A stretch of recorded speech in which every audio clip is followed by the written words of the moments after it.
This video is sponsored by Aura, and be warned, it contains heavy spoilers, like in the next couple of seconds, so I'll give you some time to click out, but after that, you're on your own, pal.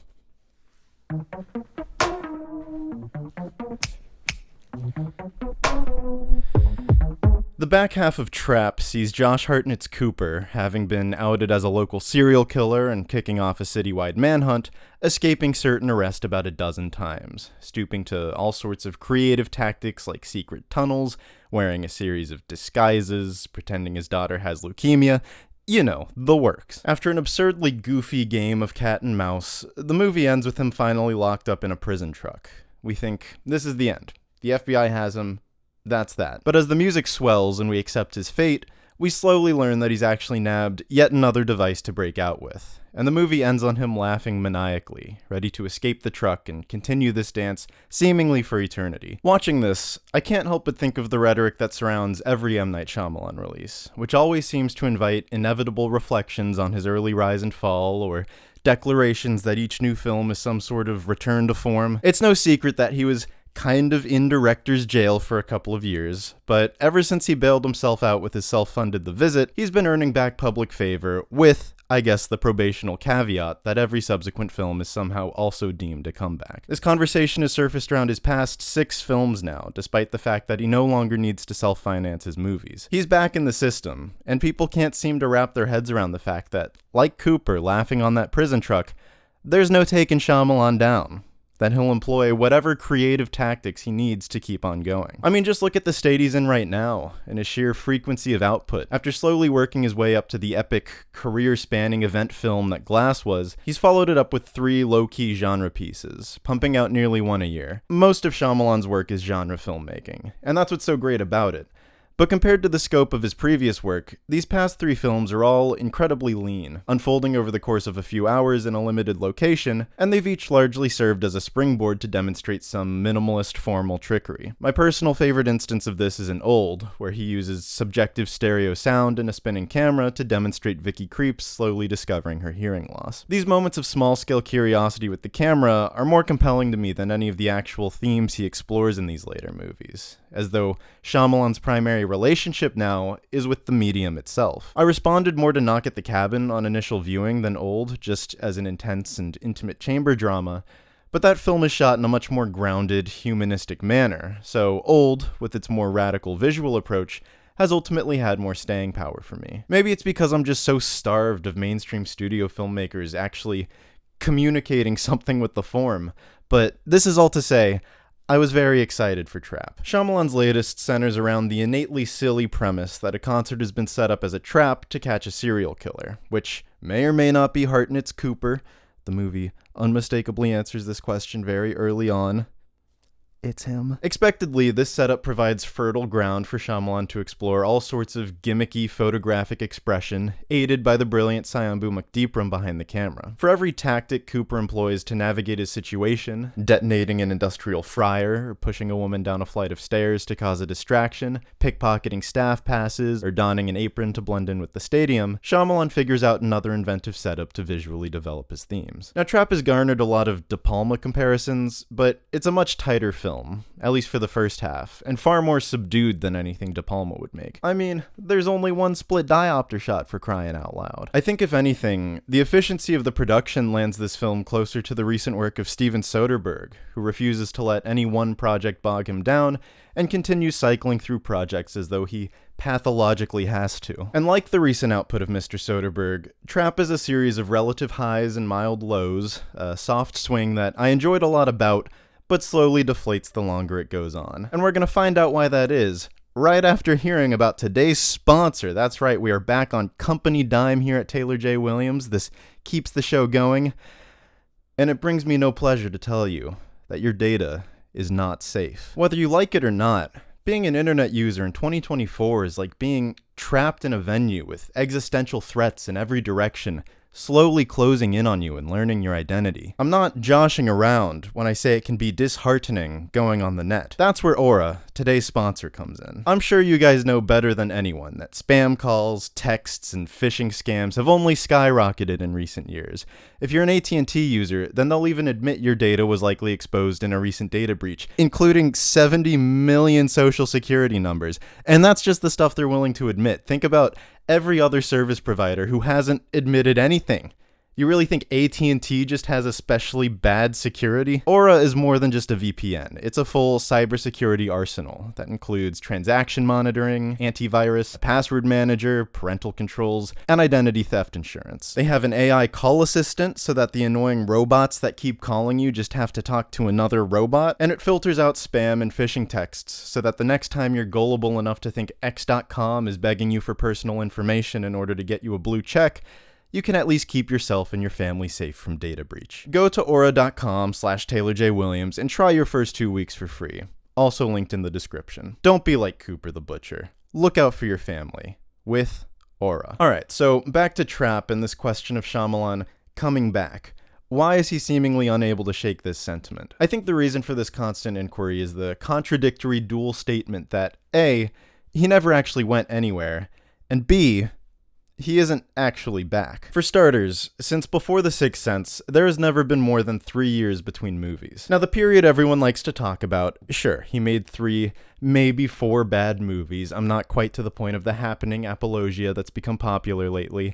And I'll concede he strayed from God a little bit when he dipped his toes into IP filmmaking. But he was undeniably there the whole time, staying the course. The bigger factor, though, is that the M. Night of the past 10 years is not the M. Night of The Sixth Sense and Unbreakable and The Village. That's not a bad thing, that's not a loss, that's just an objective truth. A lot of his core thematic interests have endured, and for the record, were still there throughout his flop era, but he's looking at them from a very different vantage point now. Anyone who's thought about his work at any capacity beyond the surface level terms of the twist, which, by the way, half of his films don't even have, will tell you that Shyamalan's sentimentality is his defining characteristic. This is what garnered him early Spielberg comparisons, and although he operates in a darker mode than the average Spielberg, he's actually much more optimistic about the family unit. Where Spielberg films a train crash to compartmentalize it and distance himself from family cataclysm, Shyamalan films a train crash as a means of bringing the family unit back together. One filmmaker seeks disaster as a reason to reckon with unsavory realities,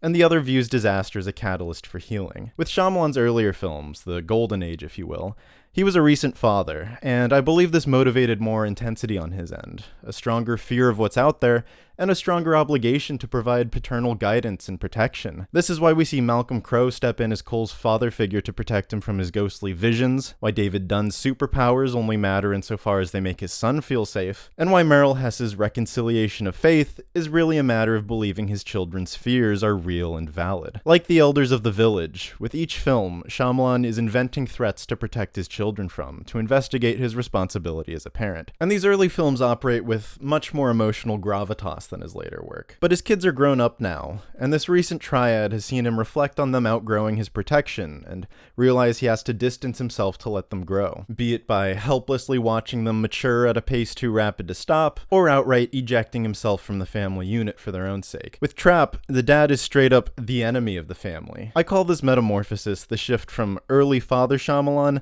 to full-on Dad Shyamalan, and the properties of Dad Shyamalan are distinctly different, far more tongue-in-cheek. When Avatar: The Way of Water came out, I attributed a lot of the awkward teenage dialogue to James Cameron affecting what he thinks his kids sound like in an effort to connect with them. Bro, come on, bro. What I called an "Are you winning, son" patois. Shyamalan is speaking the same dialect, which is responsible for such gems as Mid-Sized Sedan or Tyler's whole deal in The Visit, only Shyamalan has a lot more self-awareness than Cameron, and Trap is where he finally brings it center stage. There are moments where Cooper's daughter Riley will say something like, which already feels like Shyamalan straining himself to use the lingo. But it's where he starts inventing his own terms that it really becomes self-aware. Riley says, "When something's cool, it's crispy, Dad." And Cooper tries to riff on crispy by coming up with extra fried. I think extra fried is a direct analog for Shyamalan coming up with these ridiculous conceptual elements in his films. He knows it's lame, his kids know it's lame, but he's Dad Shyamalan. and they can cringe at it together. This awkward quality to the dialogue works in favor of the father-daughter relationship the first half of the film revolves around, which is mostly funny and endearing, in large part due to Ariel Donahue's staunch commitment to the role of a Swiftie, and Hartnett bouncing off of it with a remarkable wink-nudge cadence. But I think there's a genuine melancholy that comes through in this portion of the film that's folded into the dad humor, as well as the paranoid thriller aspect. When Lady Raven tells everyone to pull out their flashlights, we feel a sense of eyes on Cooper. 30,000 white dots surrounding him, scrutinizing his every move. This extends to the constant checking in on security cameras as he goes about his hijinks, but there's also a more down-to-earth alienation traceable from this moment. His daughter is of a generation he doesn't understand, and on a broader scale, he doesn't seem capable of practicing basic human behavior either, and only understands it insofar as he can use it to manipulate others. Every time someone talks to him and Shyamalan shoots their conversation looking directly into the lens, it's just as penetrating and intrusive as the micro-surveillance state Cooper's living in. He performs his fatherly duties like standing up for his daughter when her bully's mom tries reconciling with him, or Good Samaritan tasks like letting someone else get a t-shirt over Riley, but it's all learned behavior. And the other effect of the stilted dialogue is that beyond just, haha, silly out-of-touch dad, we actively feel the performance of it all, the human skin Hartnett is wearing in the role. This induces the plot-mandated paranoia that everyone can see through him as the butcher, as well as a more underlying paranoia that everyone can see through him as a fraud trying to be a normal person in the world. As far as Shyamalan himself, this thread is immediately traceable to his own personal relationship with his daughters, the most obviously accentuated here being Cecily, whose concert featuring her own original music the movie revolves around. Now maybe I'm just not in the right demographic, but I do find the vast majority of the Lady Raven tracks to be repetitive and same-sounding, but I think it works in the context of the film because the theater is full of parents and their 11-year-old daughters, and at the risk of sounding like an out-of-touch old man, I think it's safe to say that 11-year-olds like a lot of bland, repetitive pop music. To offer a less cynical justification, though one I don't think is mutually exclusive, I believe as her dad, Shyamalan just fully believes in her art and believes she could pack a stadium like this. Just this year, he produced his other daughter, Ishana's feature debut. And this film, in which Cooper jumps through hoops to get his daughter on stage, is a way of making that happen. Even if he doesn't like the music, it would actually be more endearing that he's still fully supporting her in such a direct way. Note that in the opening scene, Cooper cringes at Riley singing, but nevertheless entertains her musing that maybe one day she'll be a pop star. This is what being a dad is. And this is the mode the film operates best in for me, because I believe everything regarding the paranoid thriller and the family drama is working together in much more organic harmony. That meta through line about Shyamalan's love for his daughters could also explain Lady Raven's heightened role in the second half of the film, but it's also the reason I'm one of the boring people who thinks the film kind of falls off in this second half, instead of one of the sickos who thinks this is where it really transcends. For the record, I'm jealous of those sickos. My feeling is partly for superficial reasons. I think the movie is less visually engaging once they leave the concert. Cooper's Agent 47 resourcefulness is less creative, the story's all over the place, and rather than a sense of excitement having broken out of the rigid parameters the film set for itself in the first half, a train flying off the tracks as Cooper strains and strains to get himself out of this bind, it feels more like Shyamalan himself is straining and straining to keep momentum going with new elements as the vehicle slowly runs out of fuel. I think a microcosm for the film at large is the mid-credit scene where Jonathan Langdon as the arena employee reacts to the news of the butcher's capture, and just his unspoken shock, remembering each beat of the story and not saying a word, is an incredible bit.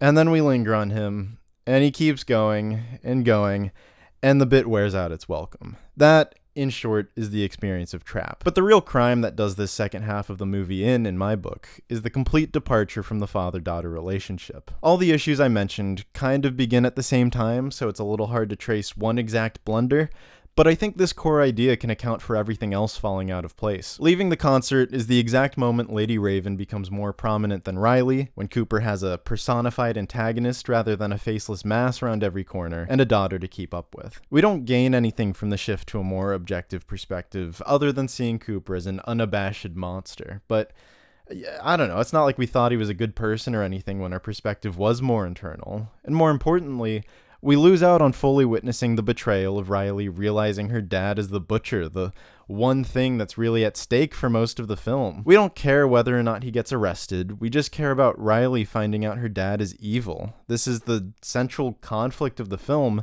and Shyamalan more or less keeps us locked in the bathroom with Lady Raven for the revelation. No gravity paid to Riley. By the time this finally happens, the movie's more interested in Cooper's relationship with his wife and his mother anyway, and we almost forget about Riley entirely. It doesn't help that Salika Shyamalan's performance doesn't quite step up to the weight the story places on her in this chapter. Her limited expression works with the built-in performativity on stage from a distance earlier in the film, and the sense of dad throwing his daughter a bone doesn't intrude on the self-contained quality of the film from there. But the scales tip a little unfavorably once she becomes a sentient character and briefly the perspective character. And it's with her prominence in the story that Trapp begins to take on more of the skin of a heightened Criminal Minds episode, as above all else, she serves as a conduit for Dr. Josephine Grant, the FBI profiler leading the investigation. This reaches its peak when Lady Raven roleplays as Cooper's mother, presumably after being briefed by Grant on the unsub's deduced source of trauma. While the scene plays out like a Joe Mantegna-directed Rossi power fantasy, it's no goofier than anything else that happens in the movie.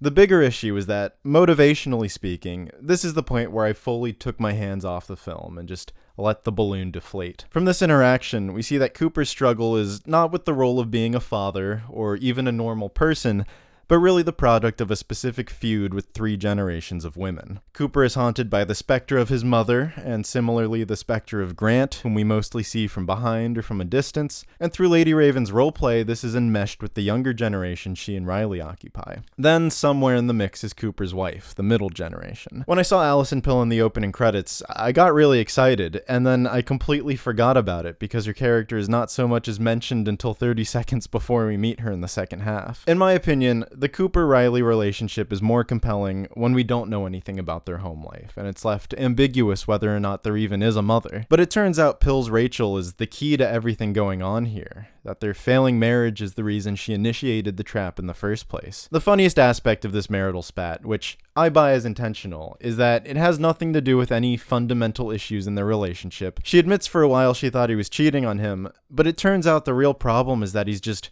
really passionate about his hobby, and that hobby just so happens to be killing people. And while I respect the bit, this is where the ends really don't tie together. So we spend most of the movie with him and his kid, but it's not really about his kids. He doesn't even really seem to care about them by the time we get to this confrontation. It turns out Rachel set the whole ball in motion, but it's not really about their marriage, it's about the fact that he's a serial killer. Okay, so he's a serial killer motivated by his nagging mother, who is paralleled by Grant, and as a result, his latest victim is just some random guy.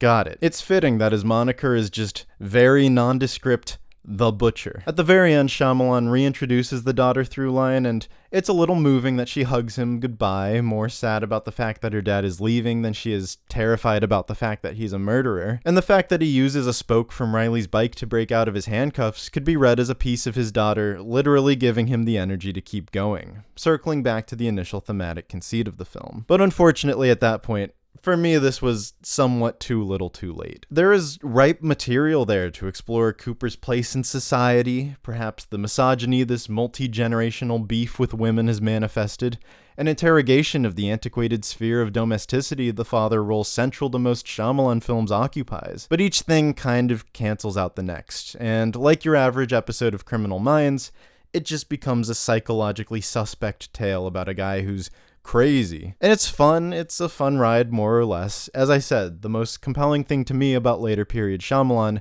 is decidedly not the familial themes at the heart of these films, but his knack for finding inventive things to do within each film. In other words, not his relationship with his family, but his relationship with his hobby. And maybe that's the tension at the heart of the film. He doesn't want to sidestep his family like Cooper. This is, after all, a Shyamalan family project. If Trapp is ultimately nothing more than a man fighting off empty nest syndrome and finding an excuse to get his family involved in his passion and passing the torch on to them, then I can get down with that.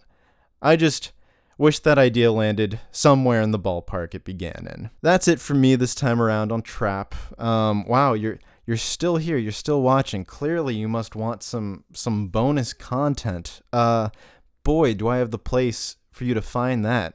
If you type this little link into your web browser, patreon.com/TaylorJWilliams, you will find months and months of exclusive Patreon reviews, as well as years at this point of podcast-style recaps of everything I've watched in a given month. Most recently, I covered Louis Buñuel's The Phantom of Liberty. That was a very rewarding discussion, and you can check it out for a certain amount of money. I'm going to keep this evergreen. I'm not going to list the dollar amounts, but if you go on the page, it should tell you. I'm going to leave it there. Like, share, comment, subscribe, as always. My socials are in the description. And hey, check out aura.com/TaylorJWilliams as well to start your 2-week free trial of Aura. Keep your data safe. All right. For real this time, thank you for watching, and goodbye.